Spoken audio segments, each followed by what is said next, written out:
I think it was just different people.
finish grading.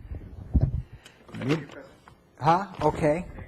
Okay, I finished grading the midterm. Yes. Land on the white area that will be on the builder. Oh, okay. The white area, yeah. Anyway, is that you? Hopefully. Oh, good, good. Here you go. I don't know. I think there's another student coming, but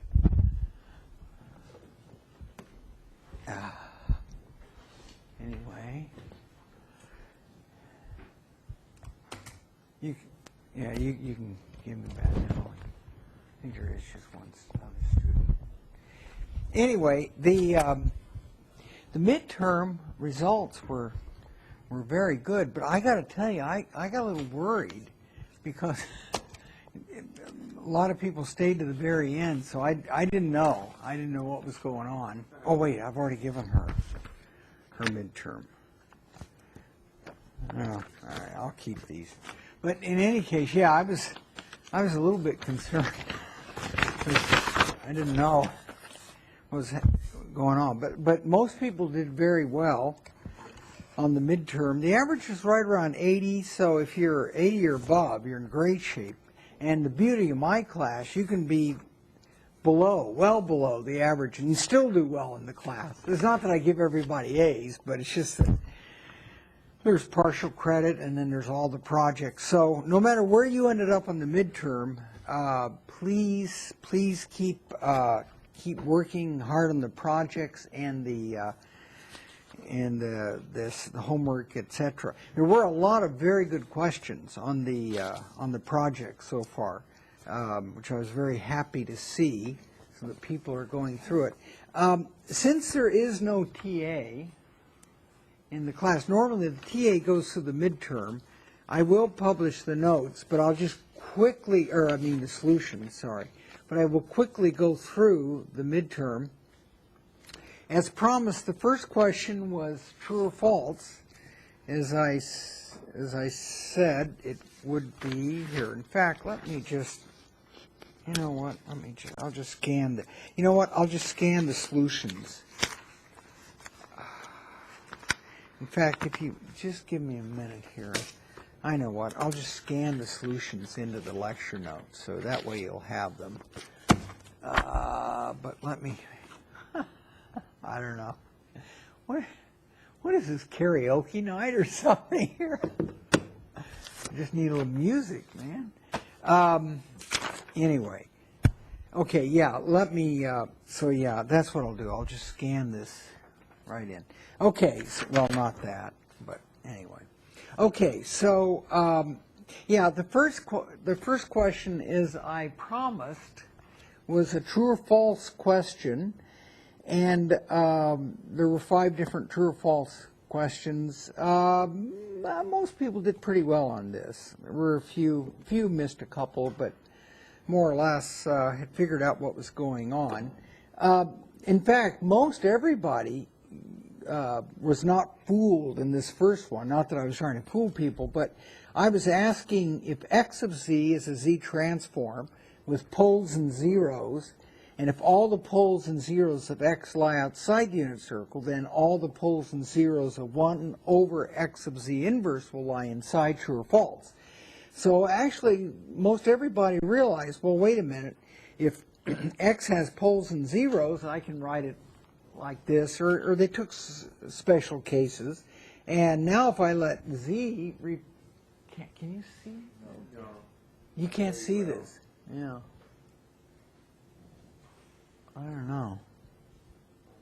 Okay. And done. Better? Better? Okay. Hey, thanks. Because I can... Did you turn that off, Professor? Huh? Did you turn off the lights? No. Yeah, it wasn't me either, so... Uh-oh. Yeah, would you like me to fix that? Oh, he turned off the light. No, I think this is fine if it works. I mean, it's up to you, Professor. If you'd like this is fine. Okay. Yeah, I mean, as long as it'll be broadcast okay. Yeah, it'll be broadcast the same. Okay, great. See it's fine. Yeah, this is fine. You can see a little easier, huh? Anyway, yeah, most people, they said, well, look, x of c can be expanded like this, where the c's and the d's, the poles, or the zeros and the poles, are all outside unit circles. So if I flip z, and if I replace z with 1 over z, then most people realize, aha, the zeros and poles now become 1 over the original, so they do have to be inside unit circle. There could possibly be some poles or zeros at z equals 0, but they remain inside unit circle, so there's no problem there. But then I added this twist where I said, okay, fine, but what about 1 over h of z inverse? That did not, everybody pretty much, if they got that far, they got the rest of it, and they realized, well, that doesn't change anything. That just flips around the poles and zeros, but there's still, everything's inside. So most people got that correct, which was true. B, now B caused a little bit of a problem. Not everybody got that one, but the idea, one student though did realize, well, wait a minute. In class notes, we talked about the magnitude DFT or DTFT being symmetric if the input was real. Now in this particular case, the input sequence is definitely not real. Its x of n is j over 2 to the n times u of n. So it's not a real sequence. Oh, well, I have your exams. I'll give it. Well, let's see. I don't know. I'll just. Where's your name? Oh yeah. This one. Highest in the class. No, but he did very well. Most people did very well. But anyway, as I was saying, no, you can turn it off. It's fine. It doesn't matter to him, so to the operator. So you can see it better. I can see it either way. So, but part B was, but the input sequence wasn't complex. So I anticipated you could still say, well, okay, it's not complex, but how do we know for sure it's not symmetric? Well, for this part, B, if you look at the notes here, I pretty much had written down what the Z transform, wherever it was, or not Z, but the magnitude DTFT, I pretty much told you what it was as a function of yeah, if x of n is alpha to the n, this is the result. So all you had to do was let alpha equal j over 2, and you would have realized that, yeah, this then turned out to be a sine, and it wasn't symmetric. So in any case, moral of the story, if your input is not real, then all bets are off in the magnitude DTFT. It's no longer symmetric about omega equals 0. So that one caught a few. So that was definitely false. C is the system T is equal to x squared plus 1 over n squared plus 1 is stable and not time invariant. And the answer was true, but I accept it true or false as long as you realize, yeah, this is time varying, and this is, but it's everything stable. Because I had too many negatives in the sentence, not time invariant. And so some people was going over fast and put, oh yeah, I think that's false. But yeah, so anyway, most people got that. They saw what I was trying to do. And just a second, I'm going to pull this because this is not okay. And D was actually after I wrote it, D was definitely true. An all zero input sequence to a linear shift invariant system will always produce an all zero output sequence. Well, that's definitely true. Here is the reasoning behind that. It's basically that for any input or for zero input, I can write that as some non-zero input times 0. So if the system is linear, you're going to take the 0 out and you'll get 0. And most people, there were a few that got the wrong answer, but the answer to that was true. And then the final one, if t is unstable, then 1 over t has to be stable, and of course that's not true. They can both be unstable. I picked a, okay. Yeah, this is going to work. I'm sorry, Professor, they asked me to change things. Oh, okay. Well, it's taught me. Okay, I don't know. Now it's kind of blue, isn't it? But is it any easier? No, I don't know. It's about the same, I guess. Well, anyway, I continue then. So in other words, that one was essentially, no, it's not true in general. You could have an unstable, and somebody picked the example if t of x is x, and then t of 1 over x is 1 over x, clearly one is stable and one isn't. So in any case, so most people got that. And so the answer there was false. So it was true, false, true, true, false was the pattern. And I don't know, I'd say 3 or 4 people probably out of the 13 that took it got the full point on that. A few got that one part, you know, with the symmetric magnitude DFT. Didn't get that one right. But in any case, pretty good on the true, false. So that is, like I said, I will scan all these in, so you'll have the answers. Consider a linear shift-invariant system with frequency response h of e to the j omega. Now, I took 2 cases. Now, one case was h of e to the j omega equals e to the minus 2 j omega. Well, I also told you what the shift property was, reminded you what that was for the DTFT, and given that shift property, you would have realized, and most people did, that sure enough, the answer to this is h of n has to be a delta of n minus 2. Now, the delta of n minus 2 is 1 when n is equal to 2, and 0 outside of that. So therefore, it is causal, and since the phase is e to the minus 2, or the phase is minus 2 omega, then sure enough, it is a linear phase system.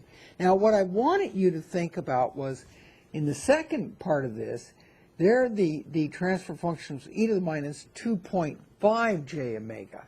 Now, a few people had actually said, well, okay, but not many, maybe 1 or 2 said, okay, well, the impulse response to this is delta of n minus 2.5. It's equal to 1 when n is equal to 2.5. Well, clearly that can't be because n is an integer. So I want you to kind of scratch your head and see, well, what happens if we have a case here with this delay and it's not an integer? In class, we always talked about the integer case, but not like a fractional case. What does the filter do? Does it do anything? Some people you might argue that, well, since 2.5 is not an integer, there is no response. It's 0. But that's not the case. The true response is a sinc function, sinc of n minus 2.5. That is the response. And that's not 0 everywhere. It's symmetric about 2.5, but clearly n equal 2.5 can't occur.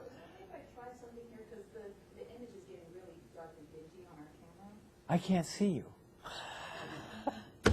Yeah, sure. You could try anything. Because you're right.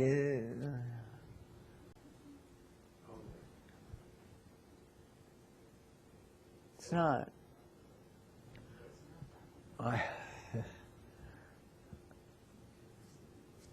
They're saying the first thing you did was good.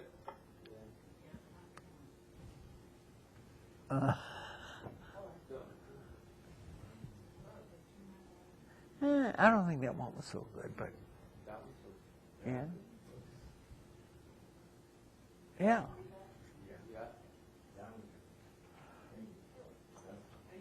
I'm good.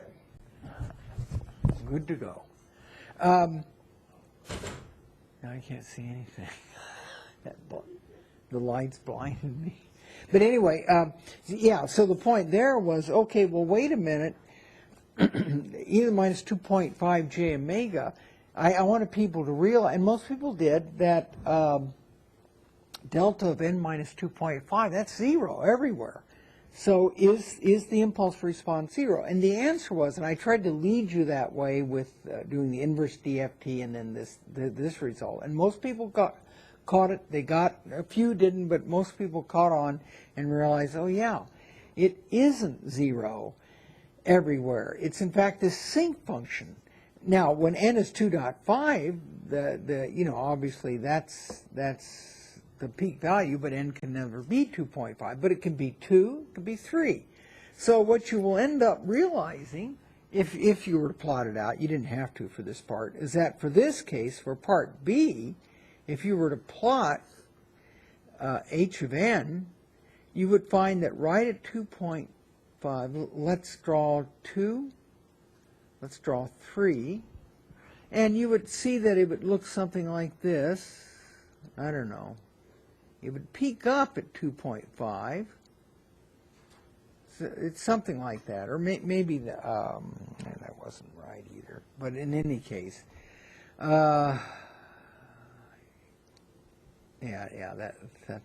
not right. It's sorry here. It would look more like this: h of n versus n. Here would be 2 and then 3.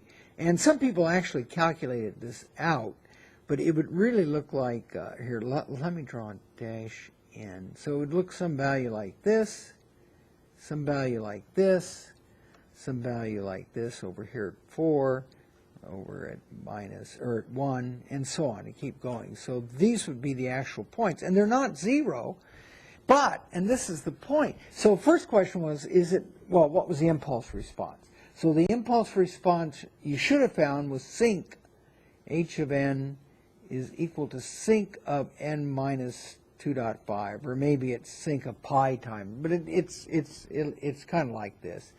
And most people got that correct because I was trying to guide you toward that idea. And then the second idea is that linear phase. Well, h of e to the j omega is equal to minus e to the minus 2.5 j omega. So the phase is minus 2.5 omega. So yeah, it is linear phase.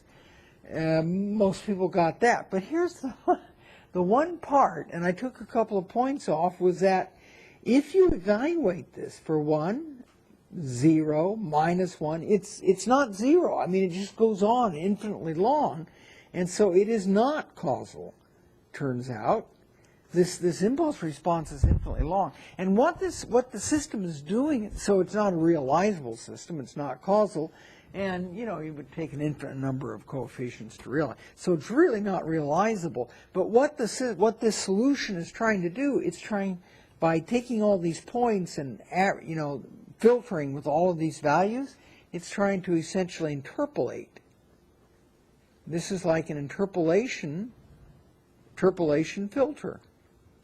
And what it's trying to do is, there is no value at 2.5, but it's trying to estimate that, more or less, by kind of interpolating points around. So it's taking, so this takes x of n minus 2, x of n minus 3. When you add all those together, it's approximating x of n minus 2.5, even though you don't have that value, but it's kind of interpolating in between. So that is what. So the moral is, if you have a non-fraction or a fractional delay, can you still implement it? And the answer is, well, you can get a non-zero filter, but it won't necessarily be realizable. Is the answer. But I didn't want you to go that far. I just want you to determine if it was causal or not and what the form was. So most people got that, with the exception of the causality part. Okay, on this part 3, that's right. On this part 3, problem 3 was that was an example. I give you the block diagram, and you're supposed to analyze the frequency response or the impulse response of the system given the block diagram. So I promised there would be a problem like that. In fact, there were 2 problems. So for this H1, I didn't tell you what H1 was explicitly, but I give you the difference equations. So what I was hoping for was that you would realize, aha, Well, H1, when we work it out and take this, the dTFT of both sides, is 1 over 1 minus alpha e to the minus j omega, or in terms of z, 1 over 1 minus alpha z inverse, and H2 was 2 over 1 minus beta z inverse. And surprise, surprise, just about everybody figured that out. So I was very happy. You picked up on the idea of going from block diagrams to impulse response to z transforms. That's great. And then the next question was, are these two filters stable? And they were, because alpha was between 1 and minus 1. Then in part B, I basically asked you to add those two together, and most everybody figured that out. Derive the system function for h12 equal y3 over x and determine its region of convergence. So if you looked at y3 over x, y3 is the sum of these two. So y3 is equal to the sum of y1 plus y2. So y3 over x, which is equal to h12, is equal to h1 plus h2. And almost everybody got that right, too. I think one student made an algebra error, so I took off a point or two for that. But most everybody got that one. And if you did get that one, then the question was, okay, you got it. What's the region of convergence? Is it stable? And for this part B, actually, it's interesting. Most people realize, well, I covered the z transforms well, I guess. Most people realize, well, the ROC, in this case, is the absolute value z greater than the max of alpha beta. And since both of those are less than 1 in magnitude, that implies that that the system is stable. So that was what I was after. So most people realize that, because they realize, well, z is, we don't know what z is, because we don't know, I never said which was larger, but whatever it is, if it's alpha, alpha is less than 1. If it's beta, beta is less than 1 in magnitude. So for sure, the unit circle will be included. So H12 is stable, which makes sense. If H1 and H2 are stable, the sum's going to be, well, kind of makes sense, I guess. And then the final one was, which was a little bit confusing, derive the system function for the causal filter H3 equal x divided by y3, which equalizes the overall system. So here, what I wanted you to do was assume that H3 was whatever I said, was x over y3. So in this case, H3 was equal to x over y3. Because if it were x over y3, when y3 is input to it, the output's going to be y of n equal x of n, see? So because most people realize, well, this is y over y3. The system is y, it's not x over y3. Why are you defining it? Because I want the system as y output, I want it to be x. That is the equalizer, see? So in a way, H3 equal x over y3, then you'll find out that y, the output is equal to x. So both of those are the same, actually. And so what that meant, all you had to do was essentially invert H12, and when you do that, to look at stability, it turns out there's just one pole, so that's what you got to care about, and that pole is at z. This is the pole of H3, and it occurs at z equals, if you did the algebra, equal to 3, 2 alpha plus beta over 3. And as it turns out, although most people actually realize it's stable, but if you look at 2 alpha plus beta over 3, that's less than or equal to the magnitude of 2 times the magnitude of alpha plus the magnitude of beta over 3. And this is going to be less than, by the conditions on alpha beta, 2 plus 1 over 3 equal 1. So yes, it is stable. So again, I was pleased with the results on that one. Most people saw what was going on that. And then the final one was, again, a block diagram, and this was actually a version of a notch filter. Again, a block diagram, and this one a little trickier because of this common delay down the middle of the diagram. But most people figured it out. Then most people got it as 1 minus z inverse over 1 minus alpha z inverse. So most people figured that out. Then I asked you, what was the ROC? Well, if they got that, they figured out the ROC. And then I asked, sketch out the frequency response. And most people realized, oh, okay, well, this is, as alpha goes to 1, this actually goes to this notch, right, to make it equal 0. Some people did just algebra and came up with the notch being at pi because the algebra was wrong. But most of the people realized it was this. Now, what I wanted you to see on the second part, I said, well, let z equal, let h1 of z equal to h of z squared. And here's what, and I took a couple of points off. So that's simple. They wrote that down. The ROC is the absolute value of z greater than the root of alpha. Most people got that.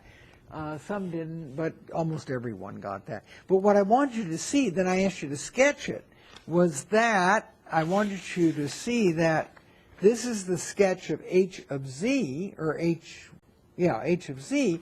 What I want you to realize is when you squared this, z squared, you're going to put a 0 also at pi, see? And you can work it out. There's definitely, because in the original one, z equals e to the j pi, that's minus 1, it's not going to go to 0. But when you put in the square, then that's going to be e to the j 2 times pi, which is 1, and you will get a 0. So anyway, I just wanted you to include that point on the sketch. Note that it does actually go to 0 at pi. Some people got that. That one was a little bit trickier. If you didn't get that sketch or realize that, I took a point or two off. And then the final was just writing down the linear difference equation. So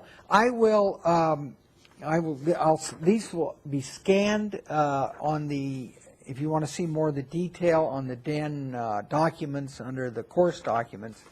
But like I said, very, very happy with everybody. I was a little worried when people were kind of finishing up at the end, but you came through. You're almost DSP signal processors. So that is pretty much that. I don't know. Now most people are here. Did everybody get their exam? You might not have. I don't know. Anyway. Here. There's just only now one out. So if you could pass that. Did you get yours? You didn't. No. You want yours? There's your graded exam. This is not. Oh, they're all of them. They're Oh yeah, look at you. yours. No, I think Oh. there's a wrong room. That could make a difference. You're not Jason or No. Jonathan? Raymond? No. I know you're not Raymond. Oh, okay. Oh, okay. The wrong room. Boy, I got to tell you, you were getting into it. So if you ever can, take DSP. I think you do good at it. You know that I could swear that this guy took the exam. He must not have been. Anyway, so keep up the good work. And again, this is very important. No matter what you did, whether you were above the average, 100, or below the average, or even way below the average, you still got a good shot at this, getting an A or an A minus in the class. I could tell you stories about students in the past that have not done well in the midterm, but yet done well in the class. So keep at it. And again, I'm very happy with the response on the first project. A lot of good questions. So keep them coming, and you'll be okay. I promise. Huh? Is it? Yeah, it is. If you have it, turn it in. But you can wait till the break. Several students, oh no, those were the DEN students who emailed it in. But anyway, if I said you could turn it in late, make sure you if you're on campus, email it in. But if you already have it, by all means, I'll take it. Okay, so I wanted to, I meant to finish all this material up before the midterm, but I didn't have time, and I didn't really want to rush, the last week before the midterm, or the last lecture before the midterm. I didn't want to give the appearance of throwing a lot more material at you. So I wasn't able to finish this up, but this is a little bit more material on filters. And because we'd already talked about FIR filters, we talked about linear phase, what else? Yeah, linear phase, I guess, was the big thing. But before we move on to sampling, I just wanted to point out something on IIR filters. And this is, by the way, this is in the section of notes. Yeah, that we're still, if you look at the very end of the notes, EE483, added notes, digital filter 4. This is the very tail end of these notes. And this is related to IIR, or what we call infinite impulse response filters. And there's a couple of really neat properties that I thought, it'd be nice just to kind of go through them, even though I wanted to do it before the midterm. But anyway, finally, so we again consider causal filters with rational Z transforms, and again assume for simplicity only simple poles and zeros, okay? So here I write this down just like, actually similar to what I wrote before when we were going through the midterm. So here is what I'm assuming for H of Z. In this case, it has M zeros, we're making life simple, M zeros at capital C sub n, and N poles at D sub n. So the C basically the C sub n are the zeros, and the D sub n are the poles. Okay. So what is the region of convergence? I'm telling you it's causal, so you know it's right-sided, the impulse response. It must be right-sided. So what does it tell you about the region of convergence? Well, we know now it's the Z greater than magnitude of D max, okay?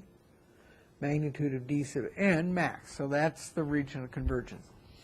As we may recall, this corresponds to the system function of a linear difference equation with causal initial conditions. So this is our corresponding difference equation. And I've expressed this in terms of the direct form coefficients, but if you take the Z transform of both sides, you will get a ratio of two polynomials. Factor those two polynomials, and you will find the roots of the numerator are this, and the roots of the denominator are this. Or if you want, you can always go backwards. In other words, take this form in terms of the C's and D's, expand it out. You will end up with a polynomial of nth order in the numerator, nth order in the denominator, and the coefficients of those polynomials will be these A's and B's. Okay? Now, since H has n poles, and we will assume n's not 0. We will assume it has these n poles, n is greater than or equal to 1. Its impulse response is infinite in duration, okay? So it has n poles. The impulse response will be infinite in duration. And why is that true? Because by partial fraction expansions, you can break this up into a series of terms like this, over 1 minus dn z inverse, and we know that the z transform of each of these, since it's right-sided, is going to be, inverse z is going to look like a sub n times d sub n to the nth times u of n, okay? And d sub n to the nth goes on forever. Now, it could decay very quickly, like in your class project. I'm asking what the decay time is, or the nominal response time. I mean, obviously, d sub n could decay very quickly. If you were to plot, for instance, the magnitude of d to the nth, you would find, it would do something like this. So you could say, aha, well, whenever it reaches a given point, you can tell me what the point you chose, then this would be the response or the warm-up time or whatever you want to call it, and not. But the point is that this never, as we know, it never really goes to zero. It just gets infinitesimally close to zero. So filters like that have an infinite impulse response, hence the name IIR filters, infinite impulse response filters. If that denominator went away, if I replaced the denominator with 1, then guess what? That would be a finite impulse response, or an FIR filter. So it's these poles which that gives it the feedback, and that's what makes it an IIR filter. Okay, so the couple of things that I do want to point out about these filters, and I want to point out the following property. So what I want to do is I want to take my h of z, and I want to convert it into a new filter I will call, for the heck of it, h prime of z. And I'm going to do sort of like what I did in the third problem on the midterm. Well, a little bit like that. I'm going to define h prime of z will be defined to be, it will be related to h, and it's going to be defined to be h. I'm going to flip around. Now everything's complex, so I'm doing a little bit more than I did on the midterm, but I'm going to flip, or on the true-false part thing I was talking about. I'm going to flip around the z, so I'm going to replace z with 1 over z, actually 1 over z complex conjugate, okay? And then that whole quantity, I'm going to complex conjugate that, so I'm really changing it around a bit. So I'm defining this new h prime of z, and the question is, what is h prime of z? Well, we know what h of z, so we just do those operations. Replace z with 1 over z complex conjugate, and then you complex conjugate the whole thing. Now, one thing you will notice when you do this 1 over z complex conjugate, and then you do a complex conjugate, you're basically going to get rid of that inner complex conjugate. So what you're really going to get is what I have here.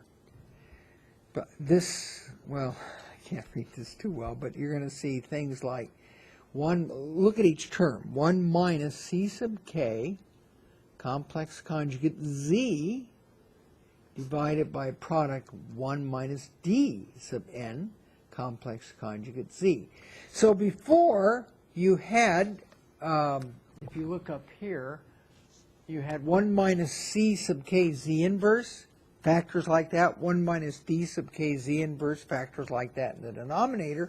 Now those factors are going to become 1 minus c sub k complex conjugate times z in the numerator, and in the denominator, 1 minus d complex conjugate times c. So that implies that now the poles of this new filter, poles at z equals 1 over d complex conjugate. So basically what you've done when you made that transformation in the original filter is you reciprocated the poles. Instead of being inside or outside, whatever they were, they're now going to be the opposite of that, and they're going to also be complex conjugates. So the bottom line is, if you had a pole here, say this is, what do you call this? This is h of z. Say you had, this is the real of z, imaginary of z. So let's say you had a pole here originally, and let's say this was, sorry, this is not drawn to scale, as Doc Brown used to say on Back to the Future. But anyway, this is supposed to be the unit circle. So let's say I had a pole, one of the poles of h of z, the d was right here. Okay, then what's going to happen is, first of all, I'm going to reciprocate it. So if that was less than 1, this is going to be outside of 1, but it's not going to be here. This is theta minus theta. It's going to be down here, see, because I have complex conjugate. So this pole will migrate to here under that transformation. So that's what it's doing. Assuming h of z is stable, that is, the region of convergence contains unit circle, that means all the d's are less than 1, and it is causal, then h prime of z is also stable, since the region of convergence contains unit circle, but I'm assuming that h prime of z is non-causal. So what I've done here is that I've created a new filter for my original filter, which I'm going to keep it stable, but it's going to be non-causal, see? Because why? Because all the poles of the new, if all the poles of the old filter are inside the unit circle, then you can see all the poles of the new filter are going to be outside of the unit circle. And the only way that can be stable is if that is a non-causal filter. Because if it's non-causal, then the ROC is not exterior to this radius, it's really inside, okay? So if all the poles of H are inside the unit circle, all the poles of this H prime are outside, and if H prime is constrained to be non-causal, then it'll be stable. So that's the idea. H prime, non-causal and stable, okay? So that's what I've created. Now, at first glance, h prime of z appears to be completely different than h of z, but not necessarily so, okay? Not necessarily so. Let's check out the magnitude frequency response of h, and relate it to the magnitude frequency response of h prime. And you will see, lo and behold, that, and I worked out the detail, and I have to apologize here because the lighting's okay, it's just my eyes are just, I really need a telescope, or a microscope here. See, that's what happens when you get older. So anyway, I worked out what the magnitude of h prime, the frequency response of h prime, magnitude frequency response, and just substituting in, you get this. But notice that the magnitude, but if we use this result, that the magnitude of 1 minus c complex conjugate e to the j omega, the magnitude of that, guess what? It's got to be the same as the magnitude of 1 minus c e to the minus j omega. Okay? Why? Because if you call this thing, what do you want to call it? Let's call it w.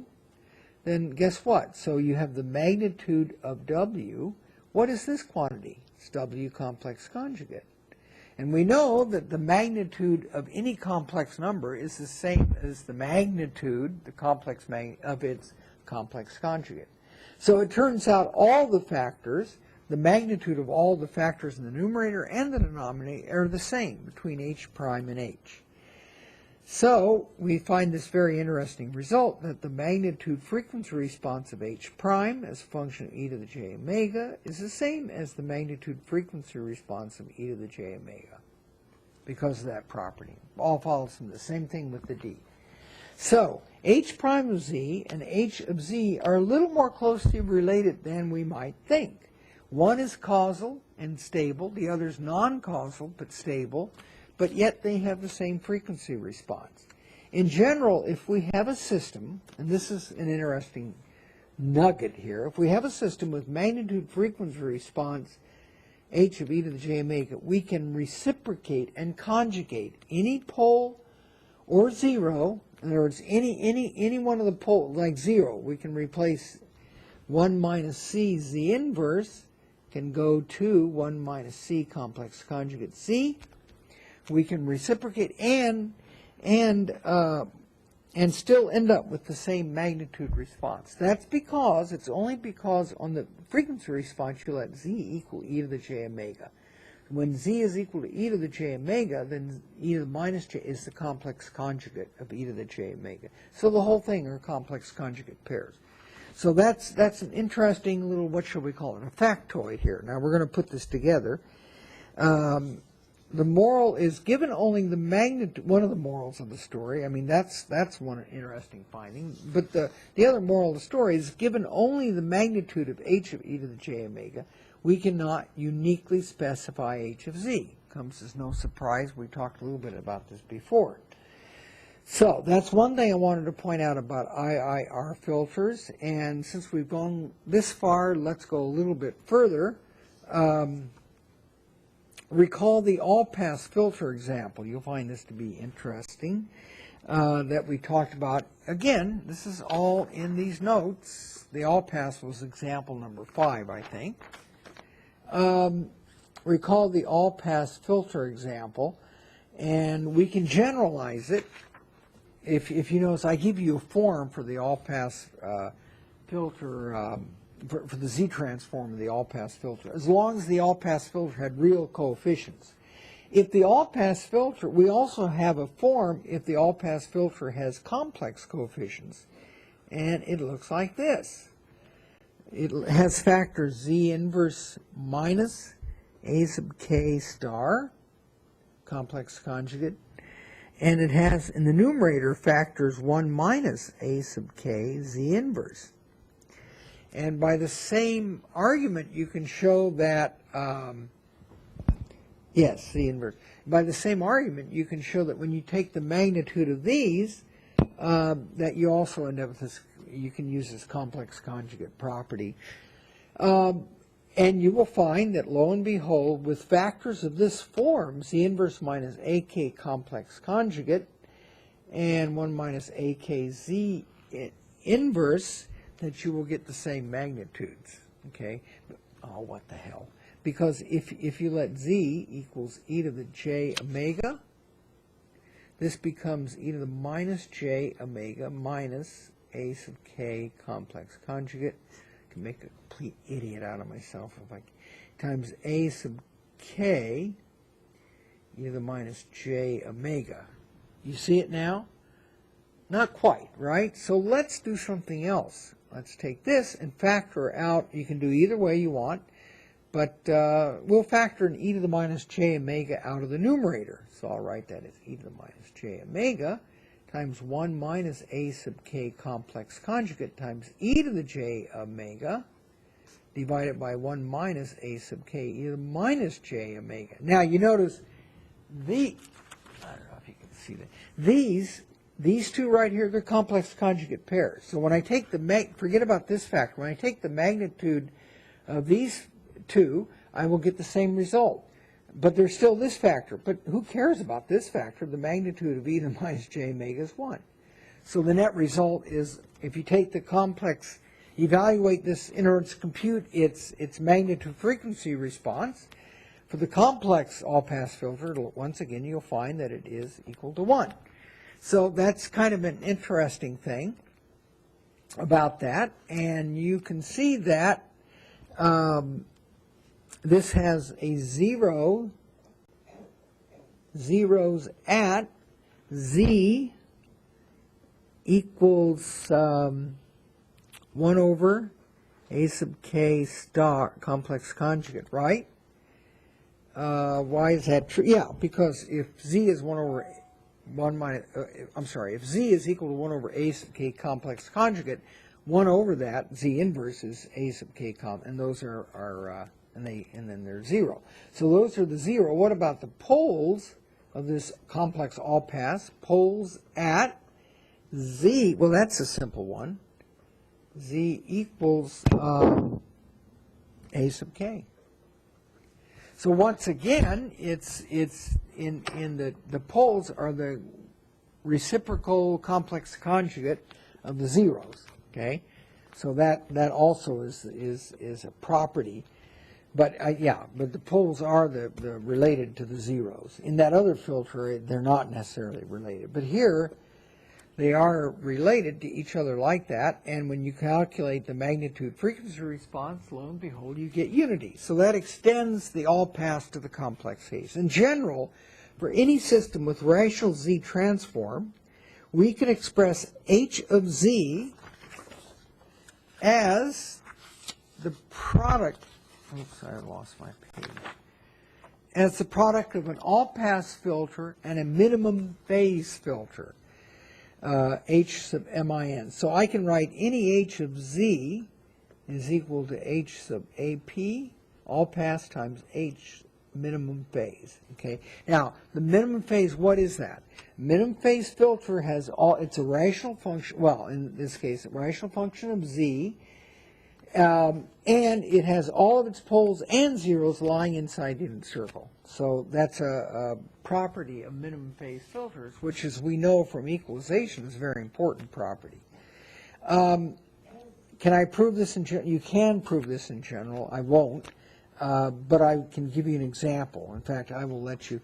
We shall say more about minimum phase filters in a moment. Well, geez, we better say it pretty quick. I'm almost out of pages. Blah, blah, blah. Oh, yeah, but I give you an example. Here's my h of z. It's z inverse minus c complex conjugate divided by 1 minus d z inverse. And so this has a 0 at 1 over c complex conjugate and a pole at z equal d. So it's sort of like the all-pass in the other case, except c and d are different. Generally, they're different, okay? But, and you can work through this example, if I multiply 1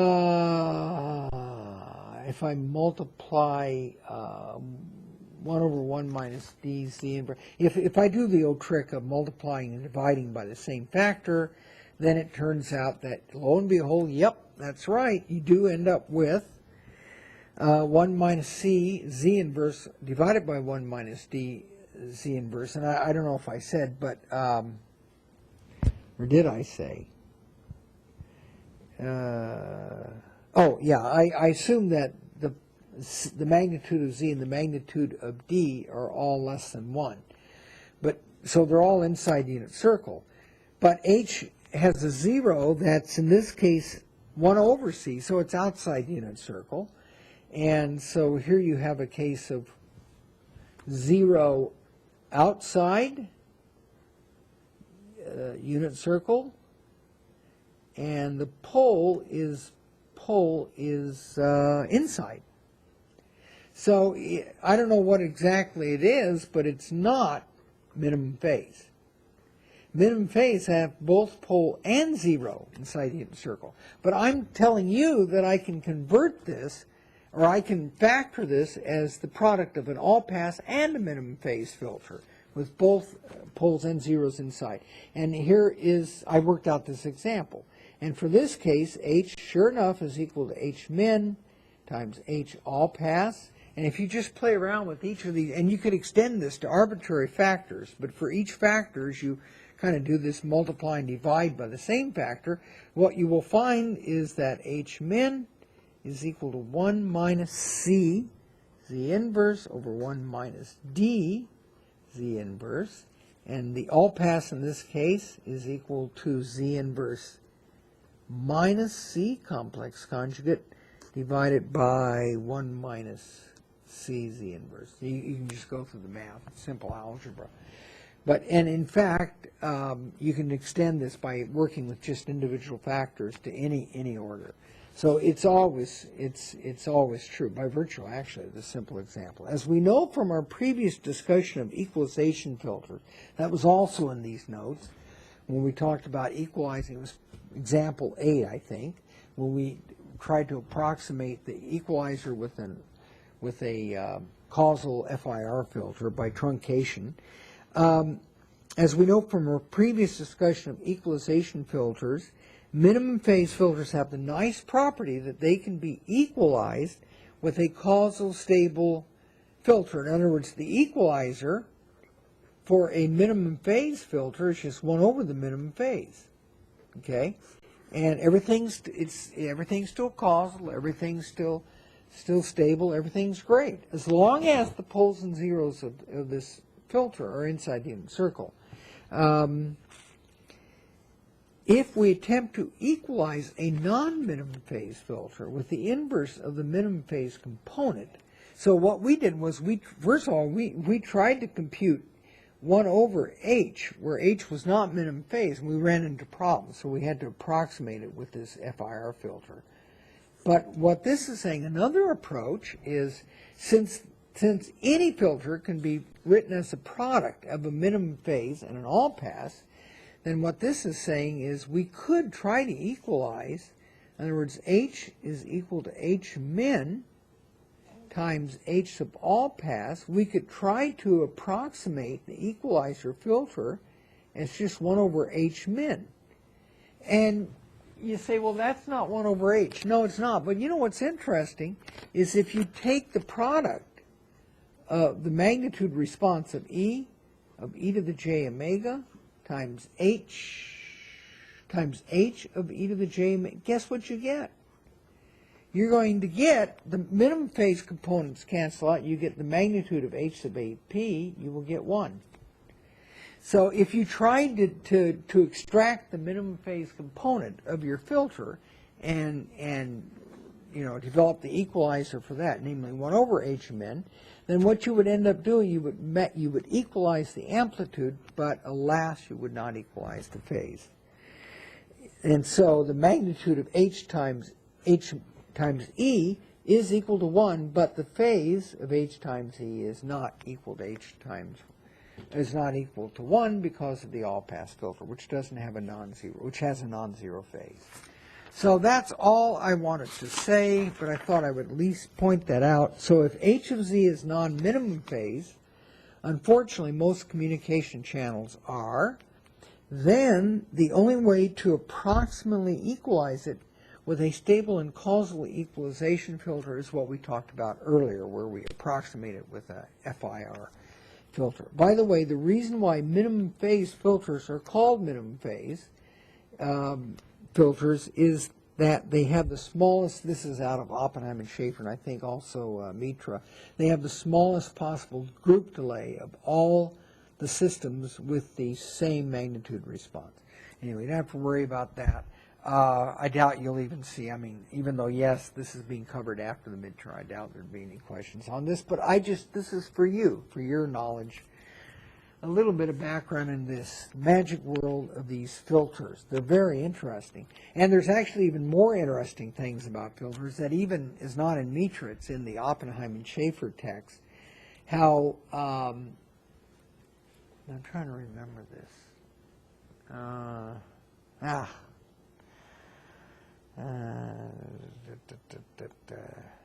Well, it has to do with recovering. Oh yeah, it has to do with, you can actually recover, if all you have is like the phase, yeah, that's it. Given phi of omega, you can actually recover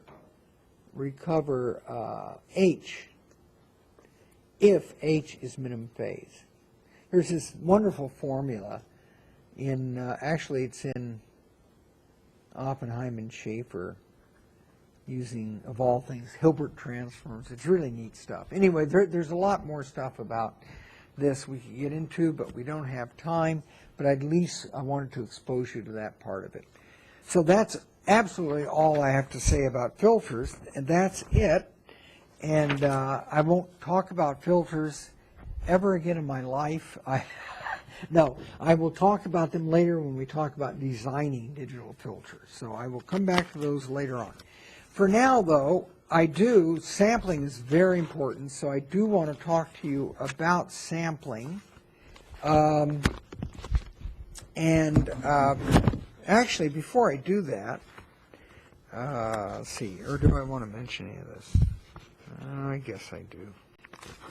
So now we do turn to sampling, and if you have your notes, if you've downloaded them, this is EE483 underscore just sampling underscore 5. There are actually two parts to the sampling lectures. One has a 5 and one has a 5 underscore 1. We'll actually talk about both of those. Actually, I just stabbed myself. That's the bad news. The good news is it's a felt pen, so I think I'm okay. Anyway, so we will talk about both of these it's kind of like sampling and then sampling part 2.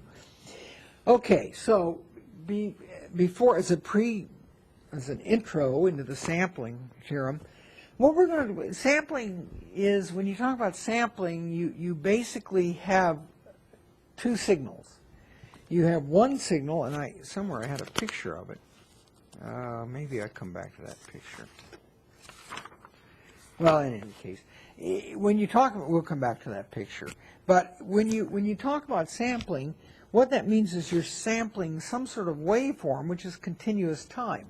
Okay, so it's basically you start out in the continuous time world, and then you go into the discrete world by sampling that continuous time input waveform, which is defined for all t, not just integer values, but for all t.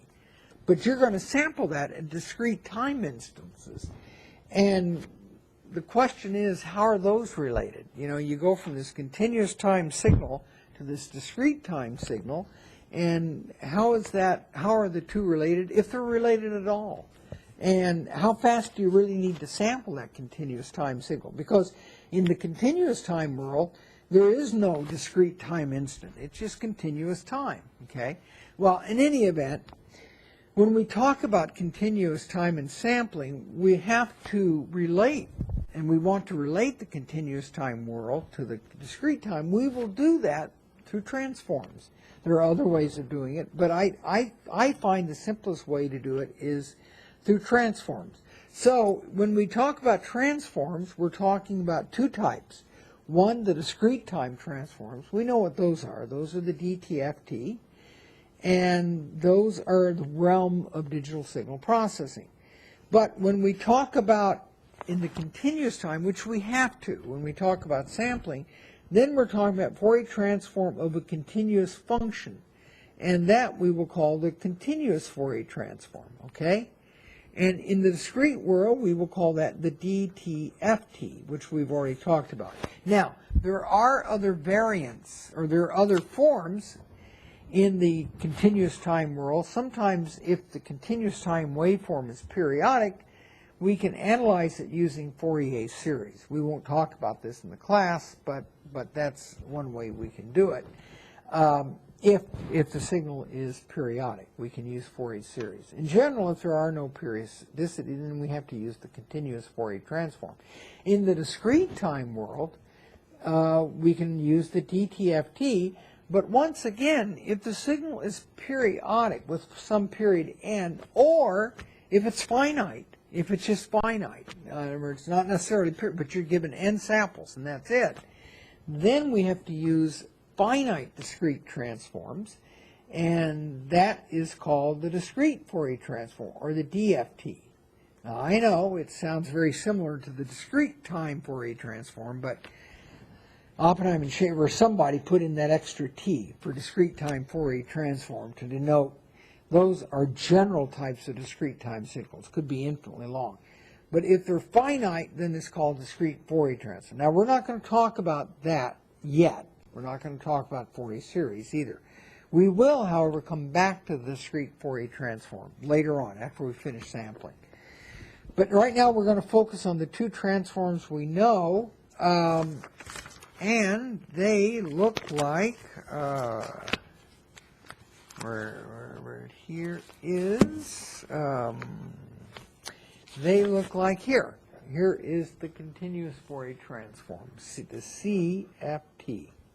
Okay, so if you've had a systems class, I think most of you have, you've seen the continuous Fourier transform, or its relative, and it's just like the DTFT, the relative of the DTFT, what I call the relative, is the Z transform. They are related. the relative in the continuous time domain of the continuous Fourier transform is the Laplace. Thank you. Oh, that was him. That was is the relative of this continuous Fourier transform, maybe not the father, but some relative, distant relative, is the Laplace transform. So those are related. So if you've had, like I said, a linear systems class, hopefully you've seen the Laplace and the continuous Fourier transform. And here is the definition of the continuous Fourier transform as a function of omega, capital omega, to distinguish it from the lowercase omega that we've used for the DTFT. And it looks like this. Now, omega is not dimensionless. If you remember, little omega is just in its units of radians. There's no dimension. Capital omega, there we have units.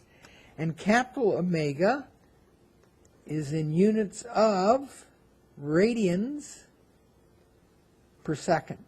Okay, now capital omega has time as a unit in it, 1 over time basically.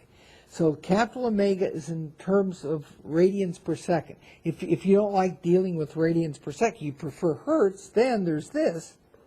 Omega is equal to 2 pi f, where f is in units of hertz, or per second. F is units of 1 over second, which we call hertz. Okay, so you're probably more familiar with that. So you can relate this continuous Fourier transform. You can just change the variable and write it like this if you want to do that.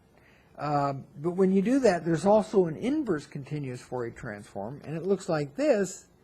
Okay, so if you do this one, if you prefer using f instead of omega, you got to make sure you use it here correctly. You have to define d omega is 2 pi df.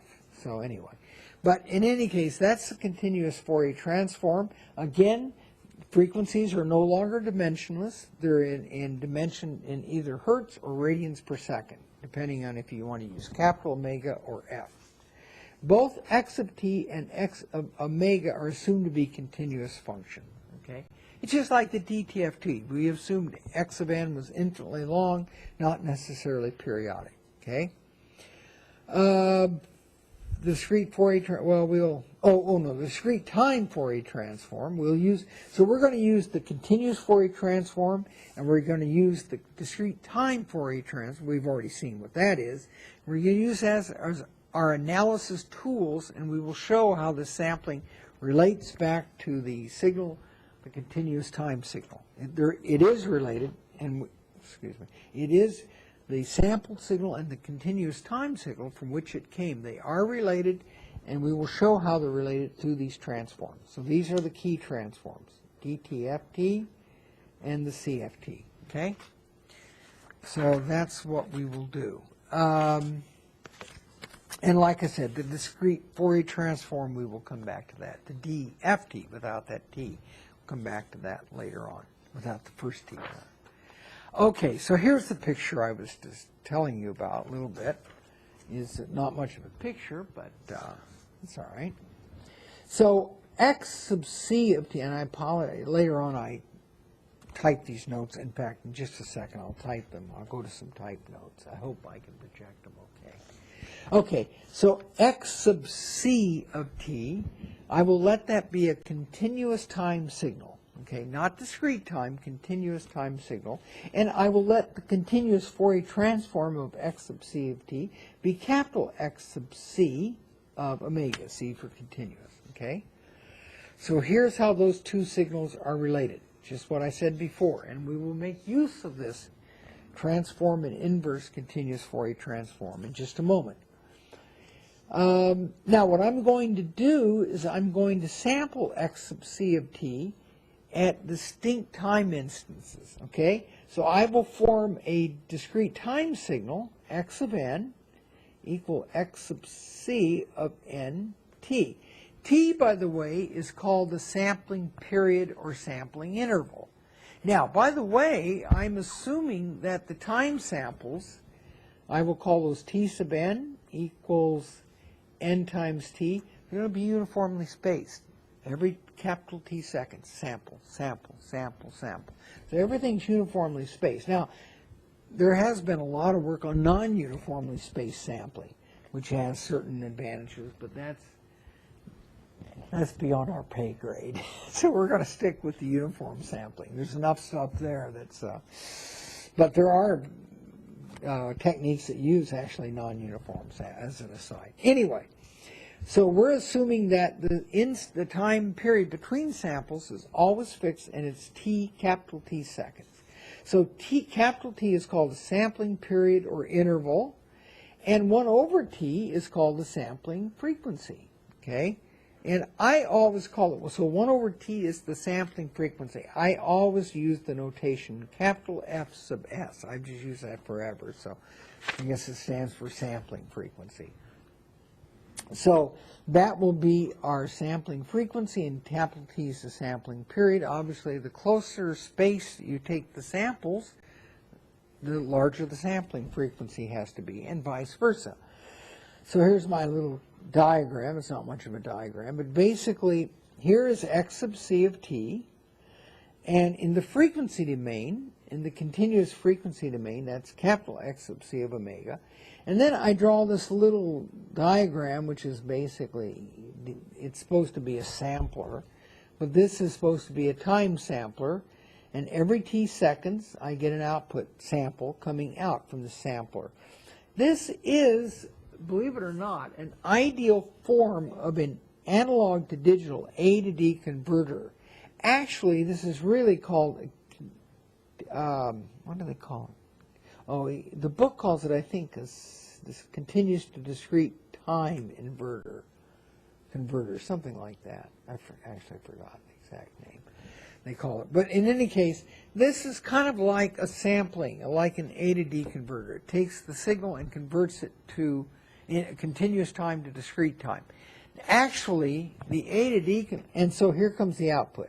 And then here's its DTFT, and then this goes into the digital system. Now again, x sub n is defined to be x sub c of nt. That is what an ideal A to D converter does. An actual practical A to D converter, an actual A to D, and we will come back to this later on, actual A to D converter produces this. Produces x of n equals, I call it x sub c hat of n times t. So in other words, an actual A to D converter doesn't get the amplitude exactly right.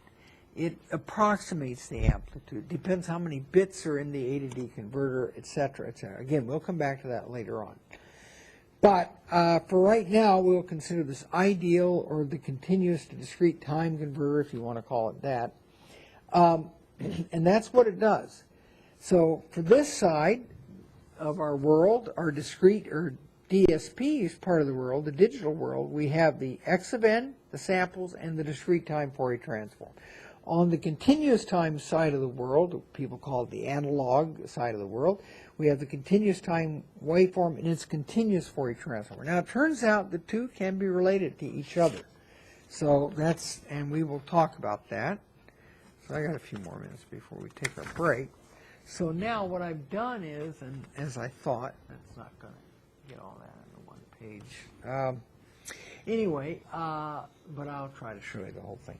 Okay, so I put together some notes, and notes on sampling. And I show the relationship in these notes. I thought I would type them up so you can read them easier as you go through the notes. And I really strongly encourage you to go through this. I will cover it now. But so here is our little, here's our baby. This continuous to discrete time converter. That's right, I call it C/D. And it just discretizes in time. So there it is, x sub c of t goes in, x of n equal x sub c of n times t comes out. And the only parameter for this ideal A to D, or this continuous to discrete time converter, the only parameter is the sample frequency. How big should the sample frequency be? How small can it be? I mean, you get the idea, is the smaller the sample frequency, the longer t, and the less work we have to do. In that we only have to take samples every so often. So from the point of view of implementation, in terms of an FPGA or an ASIC, the smaller the sample frequency, the lower that can be, the better off you are. Most systems, though, today, A to D converters, they operate at gigahertz. I mean, it's just amazing what these A to D converters can do. So anyway, here is our output. Now, my question is to you, all of you, is can we relate x of n to x sub c of t? Can we somehow relate those two? And in doing that, what about this f sub s? How large should we make it? I mean, obviously we can make it infinitely large, but you can never implement it. So is there some magic frequency that if we just get above that frequency, in other words, the question is there a magic frequency that we can use so that given these samples, given x of n, can we recover if we wanted to? I'm not saying we would, but can we recover somehow x sub c of t? If we wanted to.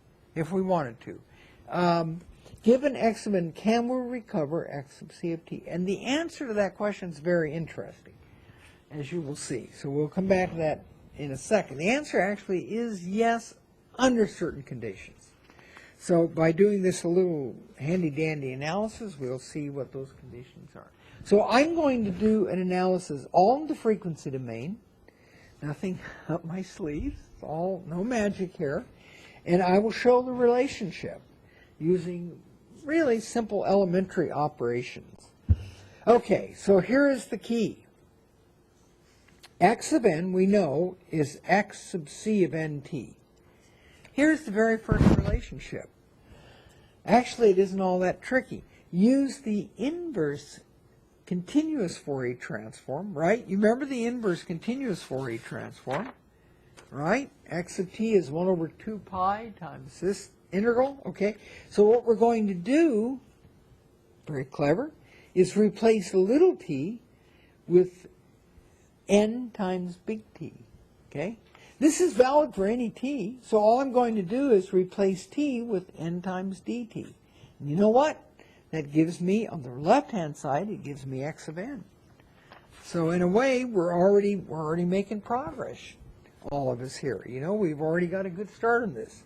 So here's what I did. X of n is x sub c of nt. So I've used the inverse CFT, right? And I've just replaced t with, you can see it, nt.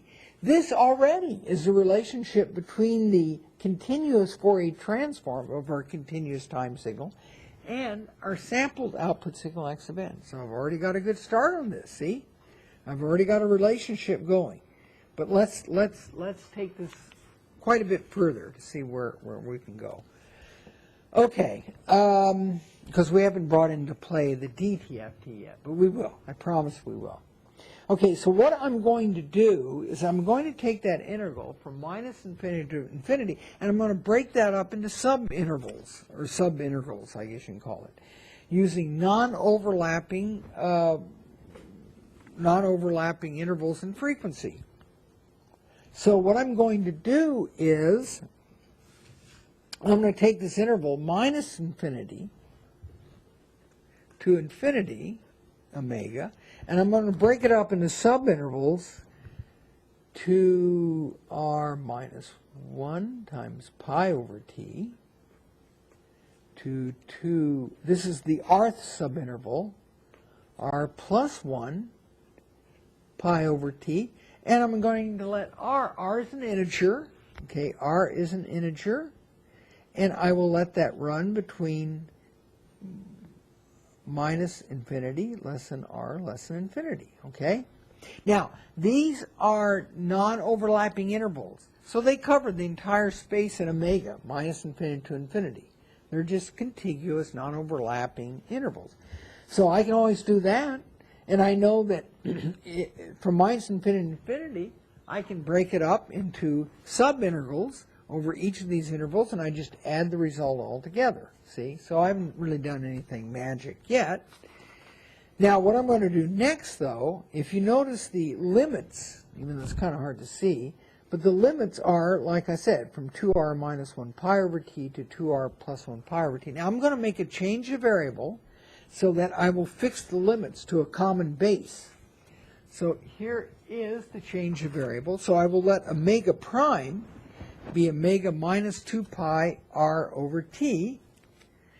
And by the way, you notice that the length of each subinterval, if you take the endpoint, subtract from the beginning point, you will find that the length of this is 2 pi over t. Length, forgot to point that out, 2 pi over t. That's the length of each of these subintervals that I'm using.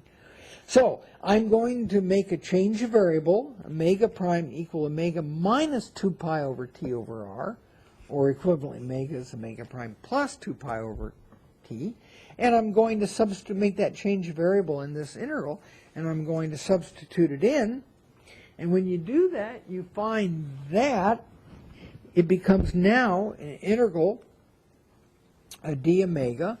Well, obviously d omega is equal to d omega prime, so no change there.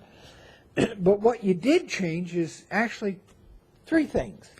One, the argument. See, the argument was x sub c of omega. Now it's x sub c of omega prime plus 2 pi r over t by the substitution. And the second thing is the same thing here. E to the j omega nt is now e to the j omega prime plus 2 pi r over t times nt. And look at the limits. That's the third thing you've done. The limits were going from, the limits depended on r, 2r minus 1 pi over t to r plus 1. Now the limits simply go from minus pi over t to pi over t. Because omega is equal to this, and in omega prime, I've just subtracted off the 2 pi r over t. So omega prime limits go from minus pi over t to pi over t. So they're fixed now. They're still linked 2 pi over t. I haven't changed that. I've just reduced the base of integration to be fixed around omega equals 0. But now I've made the integrand a function of 2 pi r over t. But this is a little bit easier to deal with, minus pi over t to pi over t. Now, I want you to, okay, we're almost ready for the break. I just want you to think, we'll come back to this. Think about the DTFT. I just wanted you to start to plant a seed in your mind. The DTFT, or I should say the inverse DTFT, is like 1 over, isn't it, 1 over 2 pi, integral minus pi to pi of x of e to the j omega, e to the j omega n. Okay, just want you to keep that in mind. Just bring back that memory of the inverse DTFT. It's fixed integral from minus pi to pi of x of e to the j omega. So as we proceed here, we'll ultimately be able to connect things back up between CFT and the DTFT. Anyway, so I end up with this integral, and the only other thing I do, in fact, I've already done it here. Let's see if I did anything else. Oh, I see. Yeah, the only thing I've done here, this is with respect to d omega prime. D omega prime is, I've noted, if you look at the exponential, that's e to the j. Now I replaced omega with omega prime plus 2 pi. I just want you to notice this, times nt. What I want you to notice is that the t cancels this guy. And you're going to end up with e to the j. This part will be e to the j 2 pi r times n. That's always equal to 1. So in fact, this is the same thing as e to the j omega prime nt. See, pretty cool, huh? Because this part of this part of the exponent is going to go away because of the cancellation of t prime here. You're just going to be left with e to the 2 pi, some multiple of 2 pi j, and that's going to be 1. So when I said that you've transferred the dependence in the limits of the integrals to the arguments, you know, well, you only did that, you didn't really do that for the exponential because you could exploit this property. So you finally have left this result, sum r minus infinity to infinity of the common integral limits minus pi over t to pi over t, x sub c of omega prime plus 2 pi r over t times e to the j, e to the j omega prime nt. Okay? And so all I did from here to here just replace omega prime with omega since it's a dummy variable. Okay, so I want you to keep that in mind, and let's take our break, and I'll see you back here in 15 minutes, and we'll come back to it. So if you have your project, you want to turn them in, please. I, by the way, will grade the projects. What the hell? Okay. Let's see. Okay. Let's see, it's 8. I'll be back. You have your projects, great. You got your midterms. Oh, great. Thank you.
break it down because if I don't, it's difficult.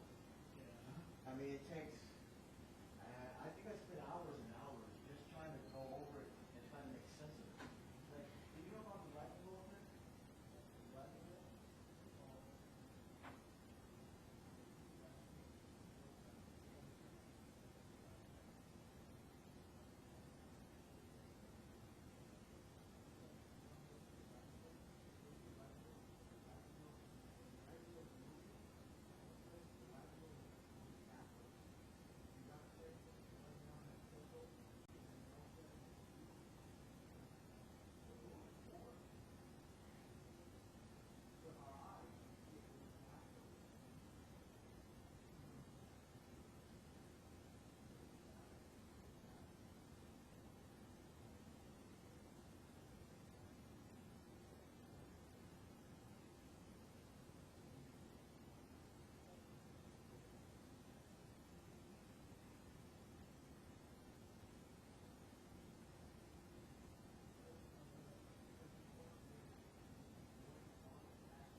those. Okay. Well, shall we continue? Why not, right? Yeah, let's do. Oh yeah. So anyway, this is a the mathematics of this. Now we'll go through some examples that kind of give you a little more insight. But in any case, this is where we're at right now. We've started in the discrete world, and we've related it already to the continuous world through this inverse continuous Fourier transform. We've we've broken the inverse continuous Fourier transform up into subintervals. We've done a little magic, a little prestidigitization, and by changing variables, and we finally reduced x of n in terms of integrals over d omega right now at this point. Again, I want you to just keep in mind the inverse dtft. 1 over 2 pi minus pi to pi x of n. Okay, so here is our result. X of n now we've written as 1 over 2 pi summation r equals minus infinity to infinity of this guy. Okay, so oh,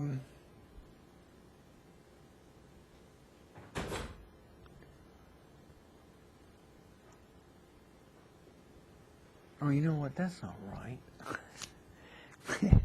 I mean, yeah, you can keep that in mind, but better yet, just keep the DTFT in mind. Remember what the DTFT is. No, I guess that would. Never mind. Yeah, I'll come back to that. I don't want to waste your time by getting confused. Okay, so yeah, forget my little. It'll become clear to you in a few minutes anyway. So forget this for right now. Okay, so that's what we have, the result we have for x of n in terms of this. So let's proceed now, if we might.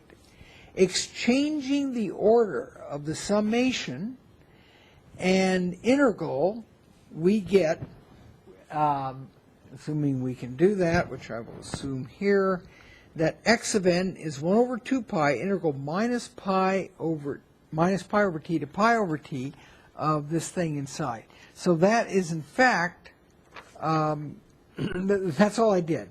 In this last line, I just took the integral and moved it outside of the summation. Now, it may seem strange, but I am going a certain place with all this. I hope. No, I think I am. I think I am. Okay, so what I'm going to do is see this whole thing here, that summation sign. I want to just simply call that, let's call that x sub r of omega. So in calling it that, I've ended up with this. Little x of n is 1 over 2 pi minus pi over t to pi over t. X sub, oh yeah, anyway, x sub r of omega e to the j omega n t d omega, okay? And what is x sub r of omega? What is it? Let's check it out.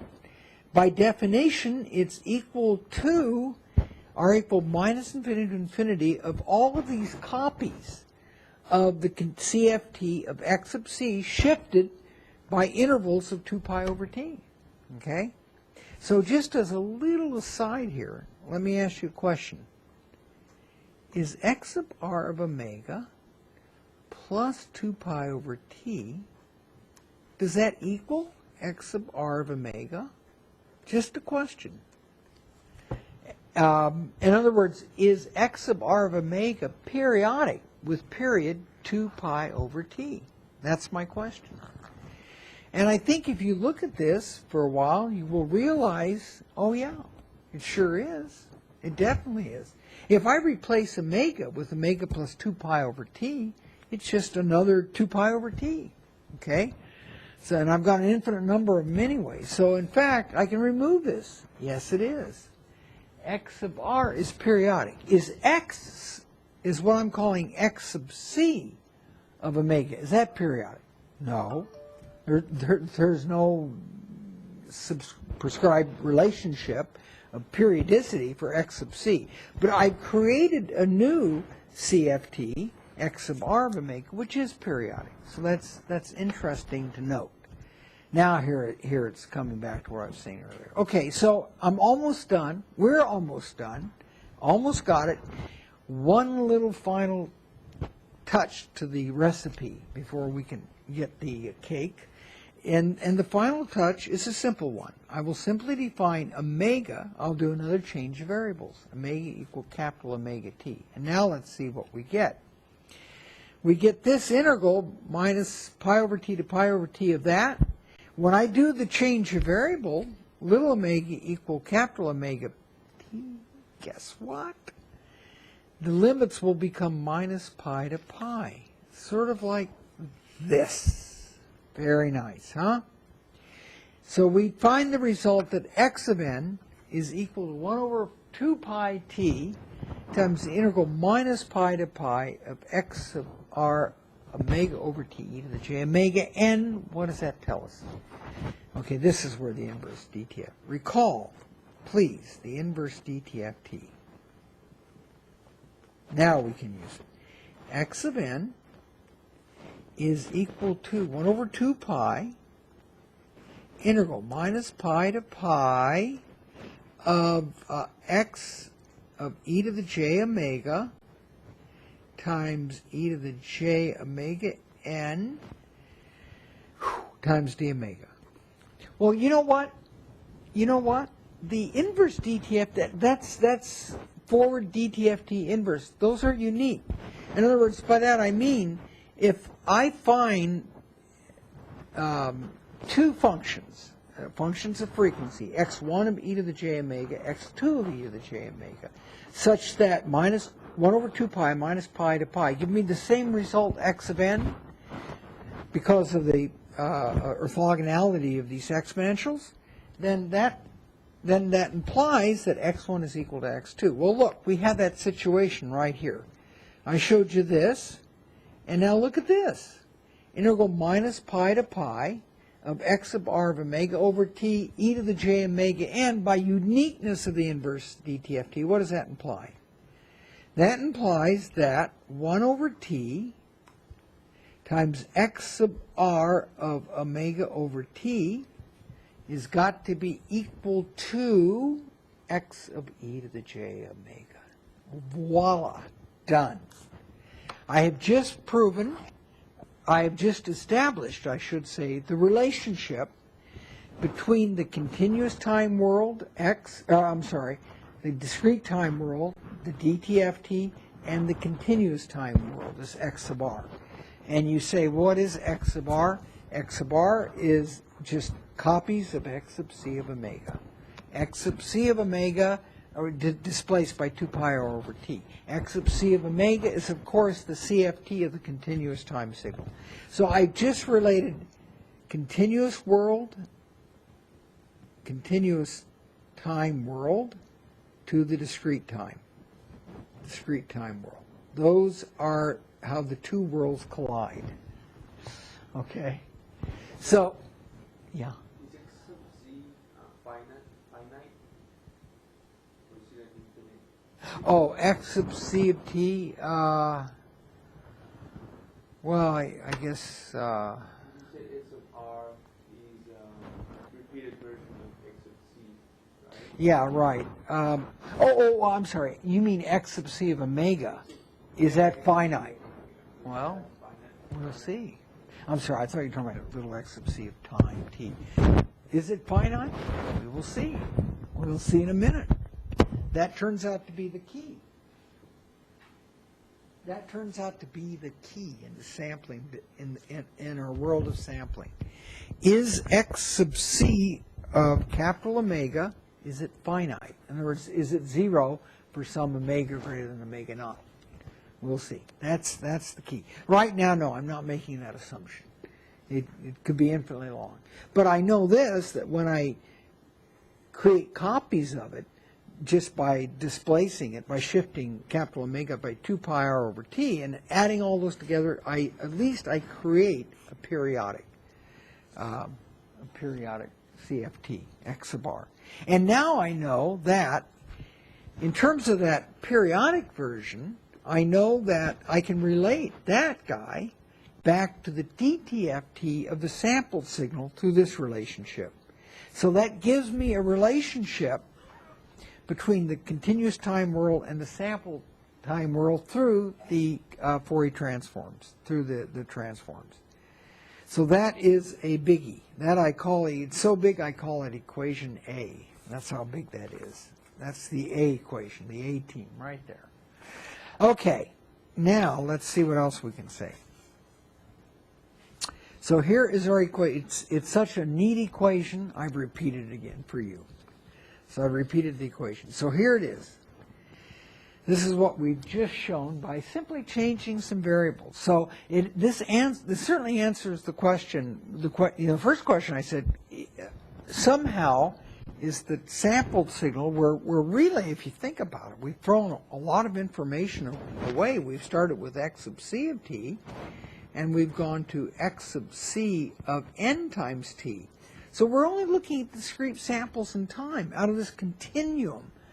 So we've thrown a lot of information away. So my question was, are those two somehow related? Well, we do have a relationship, and we can kind of hang our hats on this one, and we can use it. So that was the relationship we just established. That's in terms of XR, and that's in terms of the infinite sum. But from the inverse DTFT, that's B, equating A and B, this is what I just showed, or just what we just discussed. We derive the frequency domain equivalent of the sampling theorem. Okay, and that's what I just wrote down for you. Namely, it relates the DTFT of the sampled signal to the continuous time Fourier transform of the continuous signal. So that is that's actually pretty neat. That is pretty neat. So we can use that. Now let me show you some plots, and this will kind of get at the question you ask. Okay, so I'm going to take some examples. Okay. And in my first example, let's take a closer look at this infinite sum, okay? So in my first example, I'm going to take an example for x sub c, the continuous Fourier transform, CFT.